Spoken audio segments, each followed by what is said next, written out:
हमारा प्रभु यीशु शांति का प्रतीक है।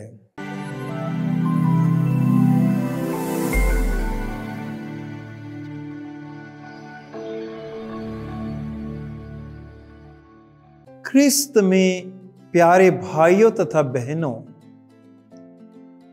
आज के पहले पाठ में हमें बताया गया है कि आनंद मनाओ, जय जयकार करो, खुशियां मनाओ, मुस्कुराओ।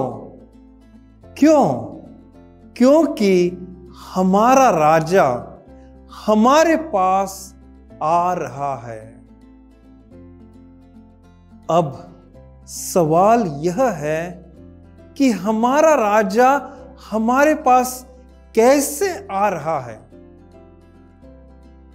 सुनकर आपको ताज्जुब होगा कि हमारा राजा घोड़े पर सवार होकर नहीं आ रहा है।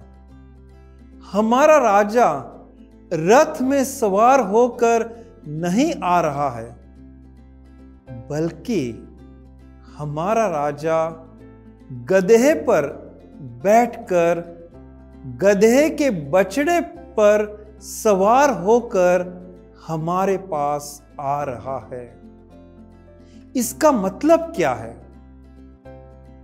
यहूदियों की प्रथा के अनुसार जब एक राजा युद्ध के लिए रवाना होता था, तब वह राजा घोड़े पर सवार होकर जाता था या रथ में बैठकर रथ में सवार होकर जाता था।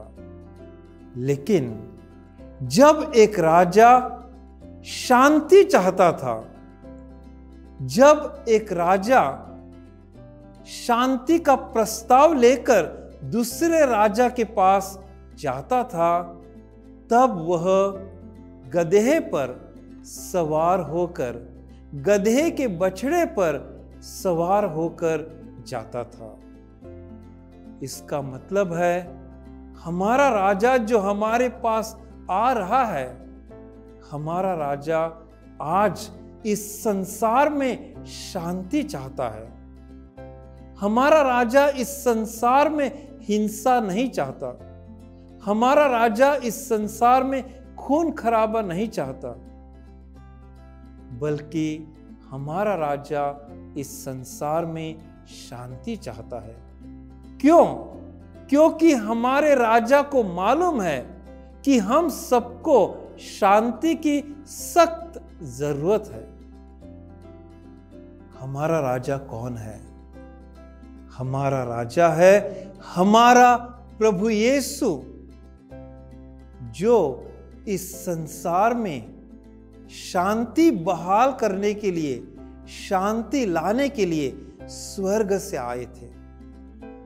और जब उनके दुश्मनों ने उन्हें क्रूस पर मार दिया, टंगा दिया, तब उनके मुंह से प्यार के, क्षमा के लफ्ज, प्यार के, क्षमा के शब्द निकले अपने दुश्मनों के लिए, ताकि अपने दुश्मन भी अपने जीवन में शांति का अनुभव करे। और वही राजा, वही प्रभु यीशु आज के सुसमाचार में हमें कहते हैं, थके मांदे और बोझ से दबे हुए लोगों, मेरे पास आओ और मैं तुम्हें विश्राम दूंगा। थके मांदे और बोझ से दबे हुए लोगों, मेरे पास आओ, मैं तुम्हें विश्राम दूंगा। हाँ, क्रिस्त में प्यारे भाइयों तथा बहनों, प्रभु यीशु हमें शांति देते हैं, प्रभु यीशु हमें विश्राम देते हैं। इसलिए हमें प्रभु यीशु के पास आना है।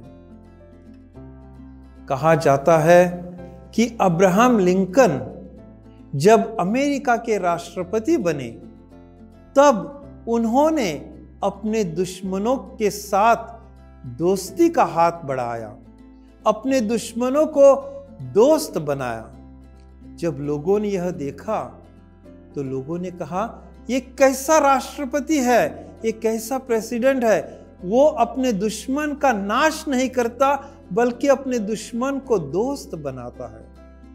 तब अब्राहम लिंकन ने बहुत ही सुंदर जवाब देते हुए कहा, जब मैं अपने दुश्मनों को अपना दोस्त बनाता हूं तो मैं उनका अपने आप नाश करता हूं। अपने दुश्मन दुश्मन नहीं रहते बल्कि दोस्त हो जाते हैं। हाँ, क्रिस्त में प्यारे भाइयों तथा बहनों, हमें हमारे दुश्मनों को क्षमा करनी है। हमें हमारे दुश्मनों को, हमारे बैरियों को अपना दोस्त बनाना है। हमारा प्रभु यीशु हमसे यही चाहते हैं ताकि इस संसार में, इस धरती पर, इस पृथ्वी पर शांति रहे, हमारे जीवन में शांति रहे। और आज संत पौलुस हमें कहते हैं, हमें ईश्वर के आत्मा को अपनाना है। ईश्वर के आत्मा को अपनाने का मतलब क्या है? ईश्वर के आत्मा को अपनाने का मतलब है हमारे जीवन में शांति का अनुभव करना है। प्रभु यीशु कहते हैं, मेरा जुआ हल्का है, आप उससे ले लो। इसका मतलब क्या है?